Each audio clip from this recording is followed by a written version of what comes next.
Assalamualaikum warahmatullahi wabarakatuh. Kembali lagi bersama saya Rena Yulia Fitri di acara Ngopi, Ngobrol Pintar. Di era modern ini, tentu saja kita sudah tidak asing lagi dengan benda kecil yang hanya sebesar telapak tangan, namun mempunyai manfaat, fungsi, serta pengaruh yang sangat besar bagi kehidupan manusia. Ya, benda itu adalah ponsel atau smartphone.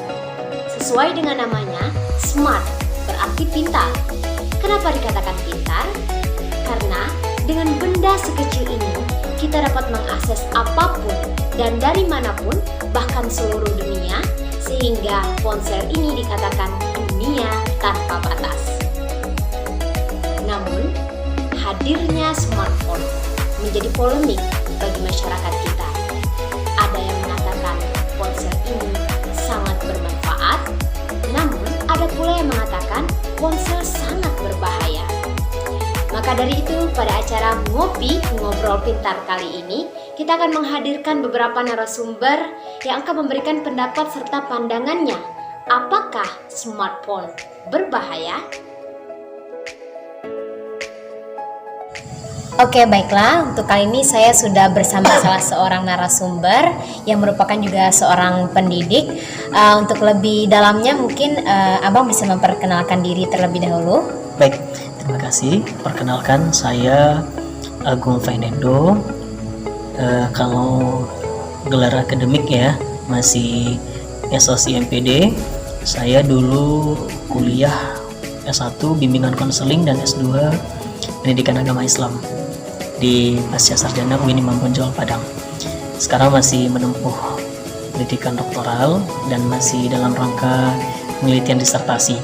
Saat ini saya aktif mengajar di Yayasan Gadis Pena Brand Islamic School Payakumbuh untuk divisi individual kelas atau anak-anak yang disabilitas berkebutuhan khusus.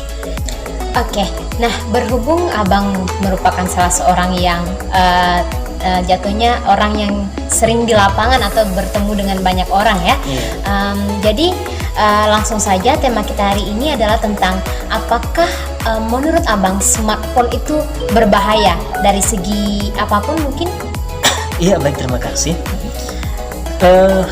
Hemat saya dan sependek yang saya perhatikan, dari smartphone ini masih dalam bentuk messenger atau BBM sampai sekarang dengan kecanggihan teknologi, dengan kemajuan zaman, saya memperhatikan memang bahaya atau bahasa religiusnya, mudaratnya itu lebih besar daripada manfaatnya.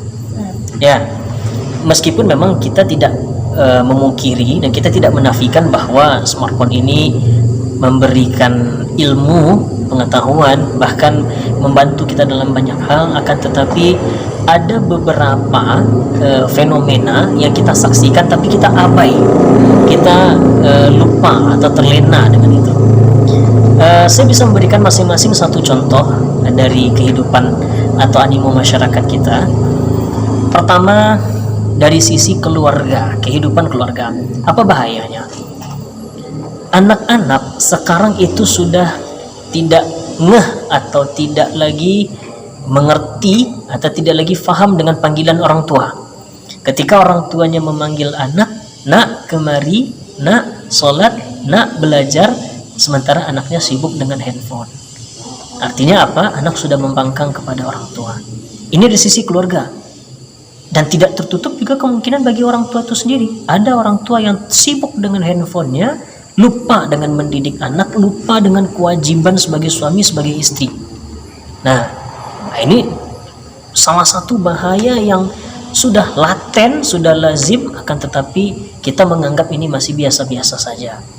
Yang kedua, dari sisi pendidikan, sebagaimana yang kita maklum, 2 tahun terakhir kita diberi semacam ujian cobaan ya, dengan bentuk pandemi, dan ini mengakibatkan pembelajaran itu harus berpindah ke rumah. Nah, salah satunya ya dengan sistem daring atau online. Nah, memang kita dimudahkan dengan banyak referensi, banyak literasi, akan tetapi justru itu membuat kita abai dengan apakah kita menjamin anak-anak kita atau para pelajar peserta didik ini akan menggunakan handphone itu sebaik-baiknya untuk belajar. Ya belum tentu. Bahkan kita mendengar banyak kasus prostitusi, maaf dalam tanda petik pencabulan, atau mungkin kejahatan seksual dan yang lain-lain, justru itu berasal dari mana? Dari handphone. Modalnya apa? Mereka nonton. Sekarang di YouTube apa yang nggak ada?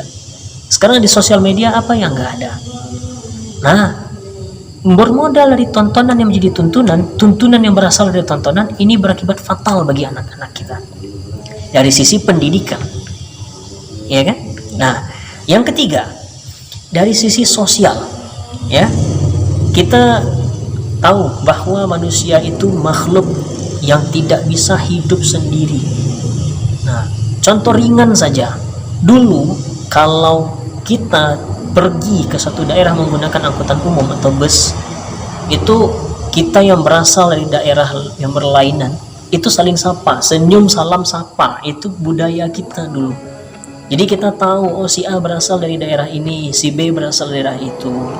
Bahkan sampai dalam mobil pun silaturahim itu terjalin, keakraban. Sekarang enggak lagi. Sekarang kita nih yang dari satu daerah saja, bahkan satu keluarga bisa sibuk dengan diri masing-masing, dengan tujuan yang sama, dengan angkutan yang sama. Oke, terima kasih atas pendapat yang sudah Bang berikan. Semoga bermanfaat bagi kita dan tentu bagi seluruh masyarakat ya. Amin. Agar lebih hati-hati atau pintar dalam menggunakan smartphone. Baiklah, saat ini saya sudah bersama salah seorang narasumber kita. Untuk lebih jelasnya, mungkin Daka bisa memperkenalkan diri terlebih dahulu. Perkenalkan, nama saya Stefani, usia 24 tahun. Saat ini saya bekerja sebagai seorang guru di salah satu sekolah dasar di Sumatera Barat. Oke, baiklah, seperti tema yang sudah saya sebutkan tadi. Jadi langsung saja, apakah menurut kakak smartphone itu sangat berbahaya? Menurut saya pribadi, jika dipandang dari sisi positifnya, smartphone ini tidaklah berbahaya. Smartphone memiliki banyak sekali manfaat bagi kita, seperti mempermudah proses komunikasi, memperlancar proses ekonomi atau bisnis, dan juga mempermudah proses pembelajaran atau yang terkait dengan pengembangan dunia pendidikan. Tentunya masih banyak lagi manfaat dari smartphone, terlebih pada masa kini yang semuanya serba modern. Oke, betul sekali Kak Fani. Tapi jika kita lihat masalah yang sering terjadi, kebetulan Kak Fani juga seorang pendidik atau seorang guru. Saat ini banyak sekali siswa atau anak-anak yang mereka berbohong kepada orang tuanya. Mereka mengatakan belajar menggunakan handphone, padahal mereka sedang bermain game. Nah, bagaimana dengan masalah ini? Dalam proses pembelajaran, perlu adanya kerjasama antara orang tua dan guru, baik itu pembelajaran daring ataupun pembelajaran luring. Orang tua memegang peranan penting akan hal tersebut. Itulah mengapa perlu adanya pengawasan dan partisipasi orang tua terhadap pendidikan anak, terlebih pada pembelajaran daring. Penggunaan smartphone bagi anak perlu dibatasi, misalnya dengan tidak mendownload game yang tidak bermanfaat bagi anak atau mengunci aplikasi-aplikasi yang seharusnya tidak diakses oleh anak. Intinya, penggunaan smartphone oleh anak perlu pendampingan, pengawasan, dan informasi terbuka agar hal-hal yang disebutkan tadi tidak terjadi. Oke, betul sekali Kak Fani.